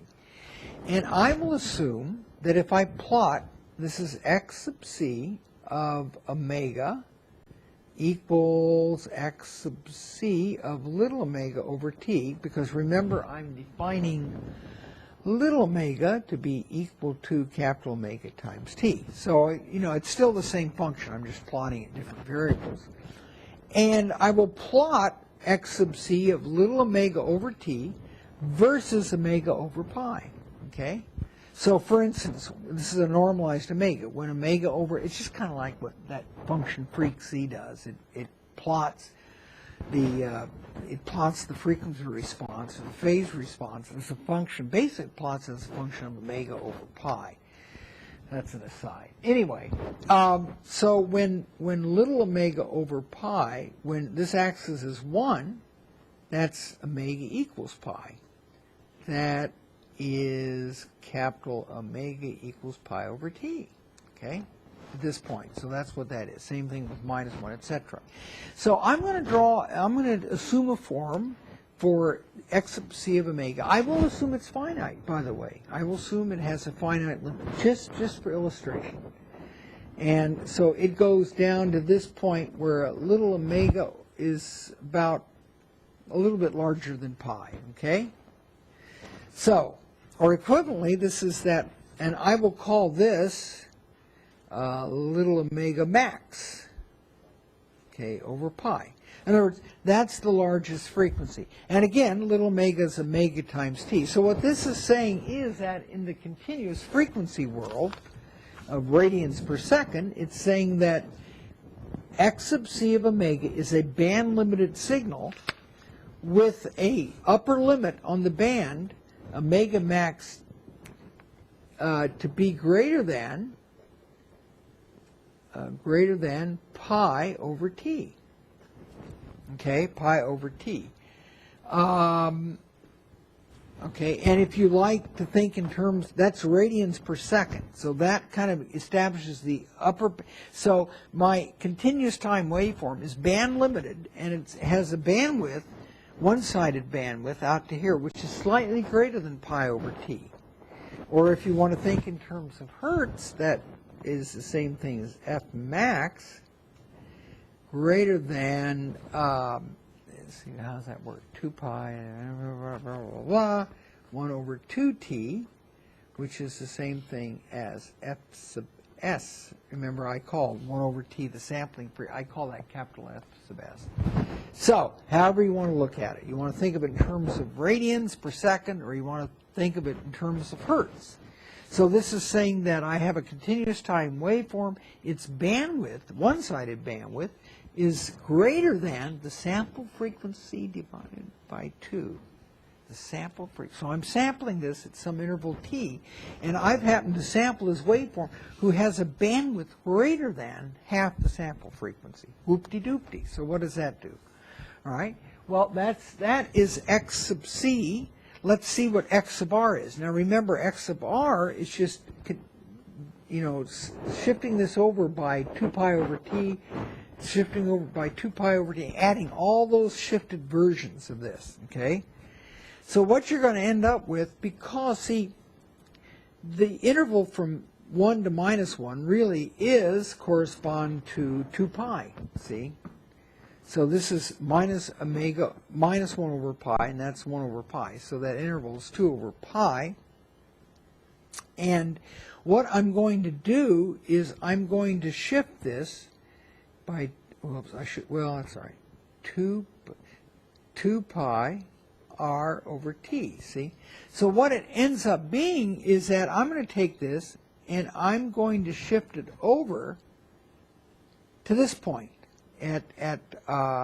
centered at omega equals 2 pi, okay? Or capital omega equal 2 pi over t. So that's what this is. So I'm going to take this and I'm going to move it over till it's centered here. Let me draw that down. Dash curve. That'll be one of the images. I'll do it over here. I'll do it, and I'll add all those together. Guess what you notice? One thing you notice is that when you did that, slide that over, it's a slight overlap, okay? So this image actually overlaps in frequency with the original CFT.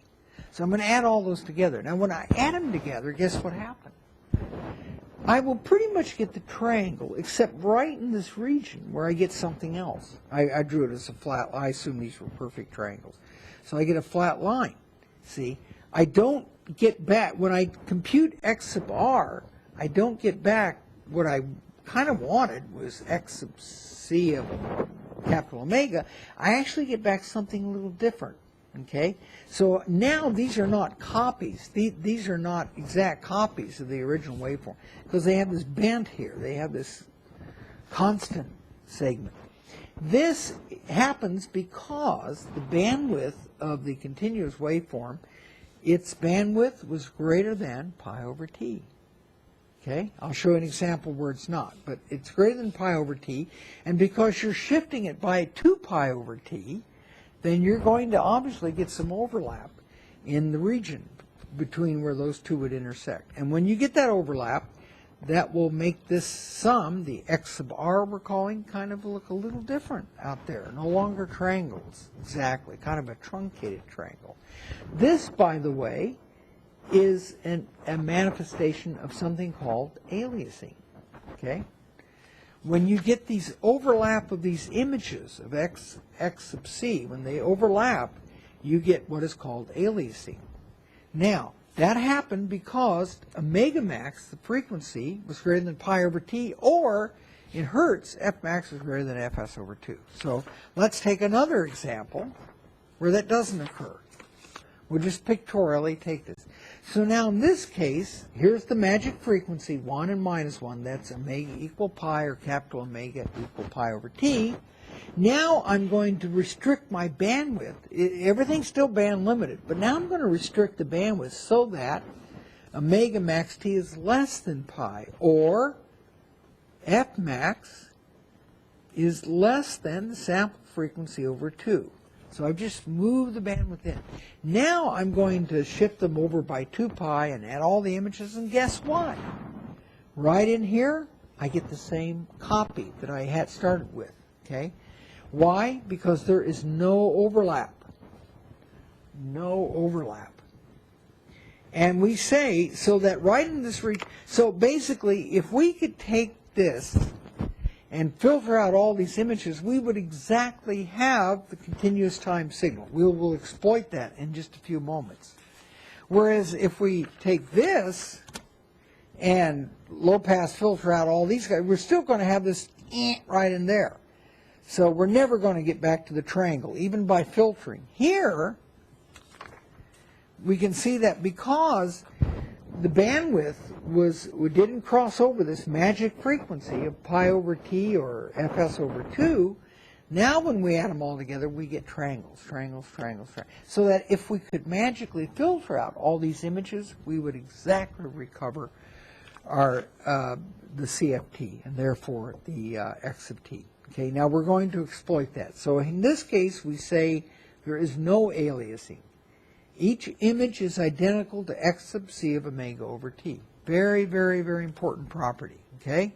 So those are the two cases I want you to start thinking about. So they're both band limited, but one's a little more band limited than the other one. Okay? So that's kind of the key. These are all the basic concepts of aliasing. So, kind of let me summarize. Note, for no aliasing, we don't want any overlap when we do that. When we construct x sub r of t, we want omega max less than pi over t, or we want f max less than the sample frequency divided by 2. Very, very important. Highest frequency, f max, of the input continuous time spectrum, if we don't want the images to overlap, must be less than f sub s over 2 in terms of hertz. F sub s over 2 is so important that it has a name all its own. And it's called the Nyquist frequency. So if you ever heard that term, the Nyquist frequency, what that is, all it is your sample frequency of your A to D converter divided by 2. That is a very magic frequency. Because if we're sampling a waveform, which has, in the frequency domain, some finite bandwidth, and if that bandwidth exceeds this Nyquist frequency, you've got trouble. You have aliasing. So, kind of give you an overview. So let's look at this a little bit different. Maybe it'll be clear if we look at it in the time domain. Okay. So now we derive what I call the frequency domain version of the sampling theorem, because we've related in frequency the continuous related the continuous Fourier transform with the TTFT. Let's look at it in the time domain. Maybe we'll gather more insight in the time domain. First, define the ideal low-pass filter. We've already been exposed to this, but this is in the continuous continuous frequency domain. Okay, so I will define x sub r of omega. That will be my ideal low-pass filter. It will be 1 as long as omega is less, so it looks like this. If I were to plot the magnitude of x sub r of omega, or just, what the heck, here is our magic frequency, pi over t, and this is minus pi over t. So it's going to be 1 perfectly there, and then 0 everywhere else. It will not repeat with period 2 pi. This is the continuous world, not the discrete world. Okay? This will be as a function of omega. So that is my ideal low-pass filter. Can't build it, but we can approximate it. So we're going to define the low-pass filter with continuous time impulse response. Here is its impulse response. No surprise, the impulse response is basically a sync pulse or sync function. We've seen this before in the discrete time world. Okay? And in fact, I will call this sine pi t over t divided by pi t over t. I will call that h sub r hat. So basically you can write h sub r as 1 over t, just a scale version of the St. Paul's. Okay? Okay, so we're building up to our time domain version of the sampling theorem. If there is no aliasing, then, and I know you've seen this now about half a dozen times, you will keep seeing it, then we know that omega max times t, which is equal to what I call little omega max. Remember, omega max divided was less than pi over t. So I just multiplied everything through by t and call omega max t, call that little omega max. That's less than pi, okay? That is an equivalent statement of the no aliasing or no overlap condition. So we assume that's true, and then guess what? When I multiply that x sub r of omega, or I've added up all those images, by h sub r of omega, guess what I get? Here it is. But because h sub r of omega is this ideal low-pass filter in the continuous time world, you end up with this. So what we've done is that we have filtered all those images out. By using this perfect ideal low-pass filter, we've basically filtered all these images out. We're left with this, and because there is no aliasing, this and this are the same. Okay? So that is the mathematical, this is just the mathematical statement of that.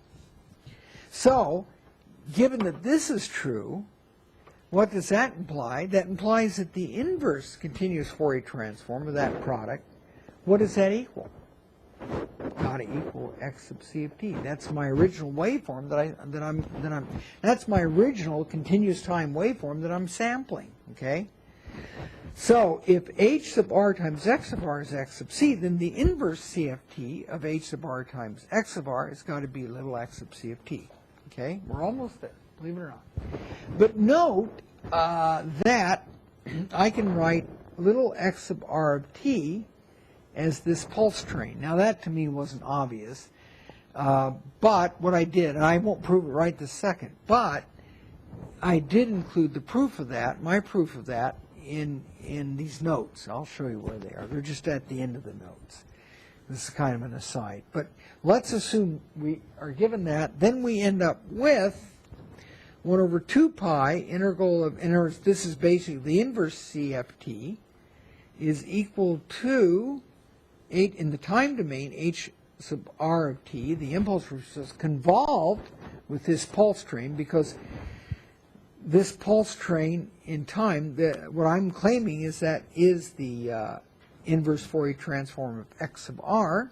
So I can write this product in frequency is convolution in time, continuous time, and then substituting for what h sub r of t is, you finally end up with this, which I am calling equation E. And if we go a little bit further, and relates these two equations together, namely the one that says,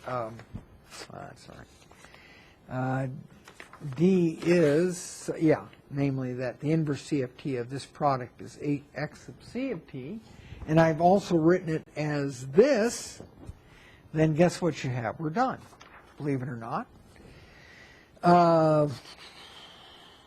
Given that we've arrived at this formula, we've arrived at the end of our journey. We have arrived at the end of our journey. What have we done here? We have equivalent of the time domain sampling theorem. Namely, if there is, as long as f max, okay, is less than fs over 2, equal to Nyquist, so as long as our input continuous time signal is band limited to being less than the Nyquist frequency, then guess what we can do? We'd never do this in practice, although we approximated. If we had only the samples, nothing else, just the samples, we really could recover the original continuous time waveform by this. This is like an interpolation formula. The time domain sampling theorem says provided there is no aliasing, i.e. no overlap, so we can knock all those images out and retain the exact original CFT, provided there's no aliasing, which is this condition, then we can exactly reconstruct the continuous time signal from its samples x of n equal x sub c of nt. That is the time domain version of the sampling theorem. So that has told us a lot. What have we learned tonight? We have learned that there is a relationship between the samples and the continuous waveform, and furthermore, we've learned that provided the continuous time signal is band limited to something less than the Nyquist frequency, we can actually exactly reconstruct all the data that we threw away when we sampled it. We can exactly reconstruct it through this, what I would call, interpolation formula. Okay? But the interpolants, these guys, these are known. They only depend on the sample frequency, capital T. So theoretically, you could reconstruct any value of x sub c of t by simply using these sinc function deals. Okay, that's it. And the samples that you derive. So that is the sampling theorem. So yes, there is an important relationship between the samples. Oh yeah, then let's see, do I have enough time? Yeah, I don't have enough time. So that's it, my friends. I have derived both the frequency domain version and the time domain version of the sampling theorem. In the time domain version, I have made the assumption that the bandwidth of the input signal is less than the Nyquist frequency. Then you get this exact formula. The frequency domain version, I think, is a little bit more general, because the frequency domain version of the sampling theorem over here, the frequency domain version of the sampling theorem, this guy, doesn't make any assumption on whether there's overlap or no overlap. It'll work either way. But if there is no overlap, then you get the this exact interpolation formula, namely what I'm calling the time domain version of the sampling theorem. So some of you might have seen this, might not have, but that is in fact how it's derived. And this is, if you look in your notes on sampling part _5, then this is my little proof of what I just stated and then went on. So that's the proof of that inverse CFT of x sub r of t. Okay? So I'll let you go through that. Okay. So what have we learned? Back to my scribbling for a little bit, and we'll move on. So what have we learned? We have learned that if the bandwidth is less than the Nyquist frequency, there is no overlap, and we can expect to recover x sub c of t, the continuous waveform, from its samples. Very, very significant result. In fact, it is simple to show, well, I've already showed it, that this is how you would reconstruct the continuous time waveform from its samples using these interpolation, the sinc pulses, delayed versions of sinc pulses. Thus, as long as we do not alias input, we can generate samples of x sub c of t as close as we please from samples of x sub c of nt. Now, what we like to do in DSP is,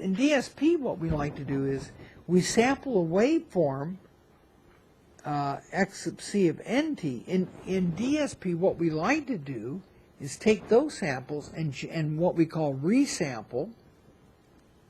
We can do that digitally, resample to produce x sub c of n times t prime, where t prime is equal, for example, to t divided by L.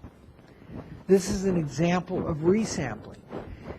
Well, here is the relationship of resampling. X sub c of nt over L can be expressed in terms of x sub c of t, k times t, samples at t, by using these interpolant formulas. And it turns out we don't really need to take all the samples. We can do this whole interpolation, or resampling, using just DSP, pure DSP. So that's a very important result. I will come back to that later after I go through a little bit more on the sampling itself. But I will come back to this resampling. We'll go through that a little bit more, in a lot more detail. In just a little bit. Well, probably next time. Okay, what I want to do at this point is the best way to understand some of the effects of sampling is to take sine waves. Sine waves are excellent examples because sine waves are definitely band limited. This is a continuous time sine wave. It has frequency x sub c of omega to go like delta, Dirac delta function of omega minus f naught, or I'm sorry, omega minus omega naught plus a delta function of omega plus omega naught. So definitely cosines and sines are band limited, so they're a perfect example to use into better, just gain a little more insight into sampling. So in my example, I'm going to actually consider two examples, but in this first example, I assume that my continuous waveform that I'm going to sample is a sine wave or a cosine wave. And I will assume that the frequency of the sine wave, just for giggles, is 100 hertz. And that means that the period of the sine wave, it repeats, is 1 over 100 hertz, or 0.01 seconds, or 10 milliseconds, if you're into the millisecond world. So that's my period. What I'm going to do is I'm going to sample this sine wave. That should be no surprise. You can see that one coming. And I will sample it in a time interval, sampling interval that's 1/4 of the period of the sine wave. Okay? So I will assume that my sampling interval, t, is equal to the period, which is, what did I say, 10 milliseconds divided by 4. So this is going to be 2.5 milliseconds. See? So I have a sine wave with a period of 10 milliseconds. I'm going to sample it every quarter of a sine of a period. So I'm going to get, no surprise, 4 samples per period. That's going to be my sampling. And so I'm going to see what can I do with this sine wave. Well, first of all, what is the sampling frequency? Let's see how we're doing relative to this Nyquist deal. Okay, well, the sample frequency, Fs, is 1 over t, and that's going to be 4 divided by the period. We said 1 over t period is 100 hertz, so we're sampling it at 400 hertz. Okay, we're sampling at 400 hertz. What is the bandwidth of the sine wave? Well, the bandwidth can't be any larger than 100 hertz. It's this discrete delta function. So I will say omega max, or F max, is going to equal 100 hertz. So my question is, aliasing? Am I aliasing that when I do that sampling? I would say not. No aliasing, because F max is less than Fs over 2. Okay? Actually, it's Fs over 4. So that's great. So we're going to be able to sample this, and we theoretically can recover the sine wave. So let's see what this sampled sine wave looks like. Okay? So here it is. I've sketched it out. This is, see, the solid line is continuous. Okay? And now I'm going to sample that. And the sample will be the dots, right? So I'm going to sample it here, here, here, here. No. Okay, well then I'm going to sample it here, here, here. No. You know what I'm sampling? My sample points? It's here. Guess where the next one is? Here, here, here, and here. Looks like a damn triangle, right? If I just draw a line through the sample points, ding, ding, that's all I'm getting. I'm getting 1, 0, minus 1, 0, 1, 0, minus 1, 0, 1, blah, blah, blah, blah. So that's all I'm getting. X of n is equal to plus or minus 1 or 0. Those are the only samples I'm getting. But yet, I know that I can take this waveform, and I used to have a MATLAB example. I don't know if I can use a MATLAB, and that's all right. But it turns out the sampling theorem says hello. It says, yeah, 1 minus 1, 0. But the sampling theorem says I can exactly recover this continuous sine wave from these 1 plus 1 minus 1, 0 samples. So in other words, it's saying that these samples somehow know that they came from this continuous time sine wave. Jeez, how does that going to work? Well, that's what the sampling theorem says, so we'll have to believe it.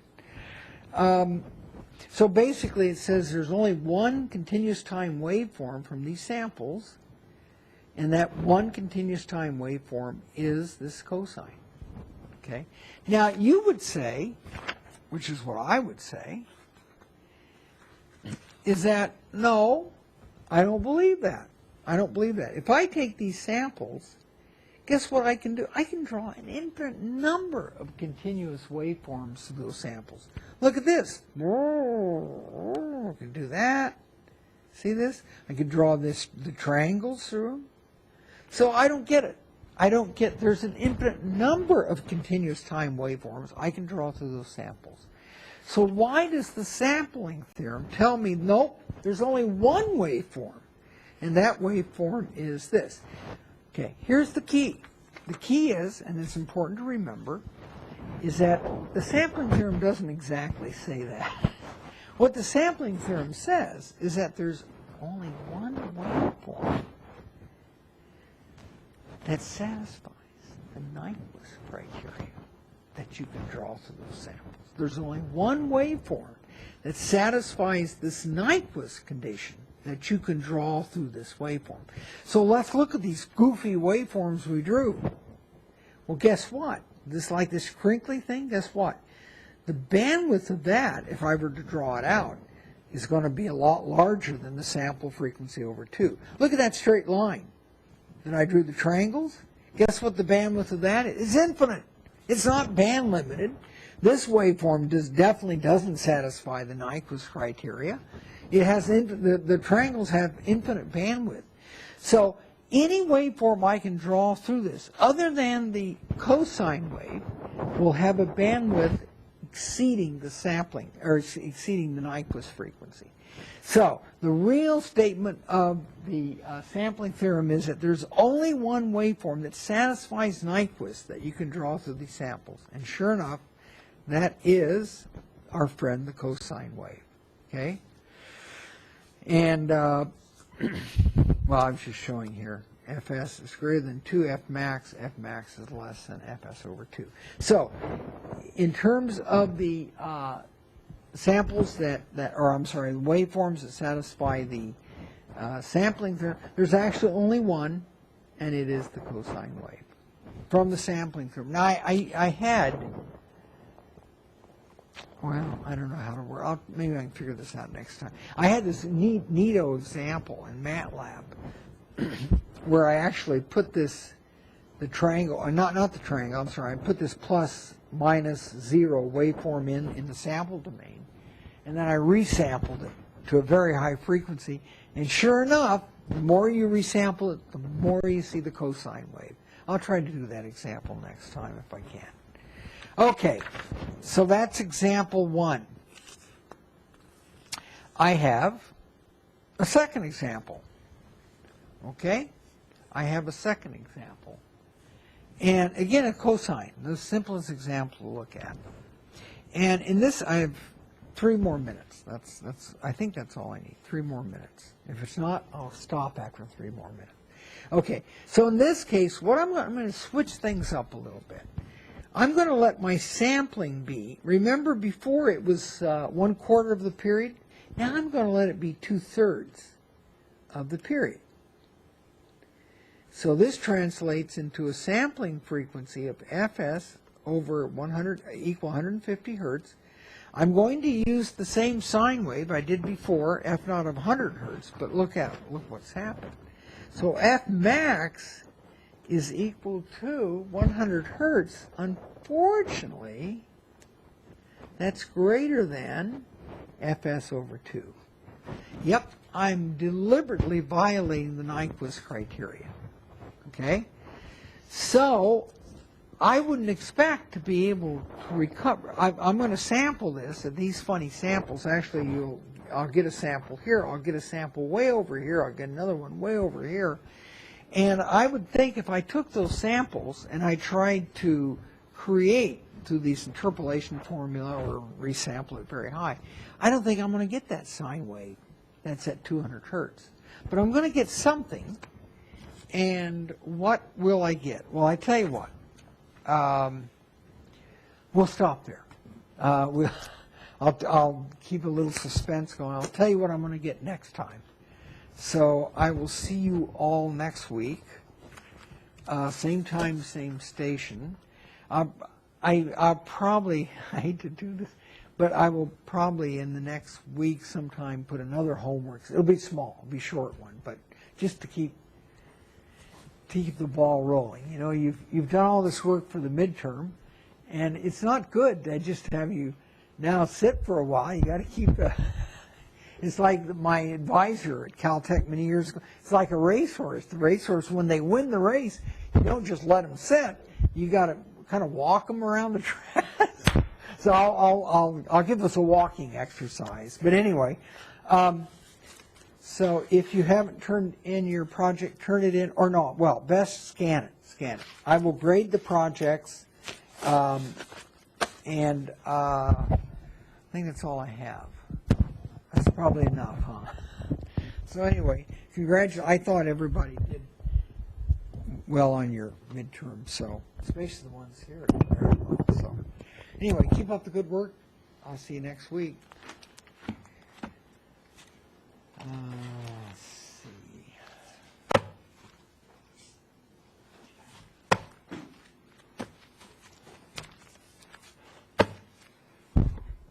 This concludes EE483, Professor Satorius, on the Tuesday, Wednesday, July 2nd. July 2nd.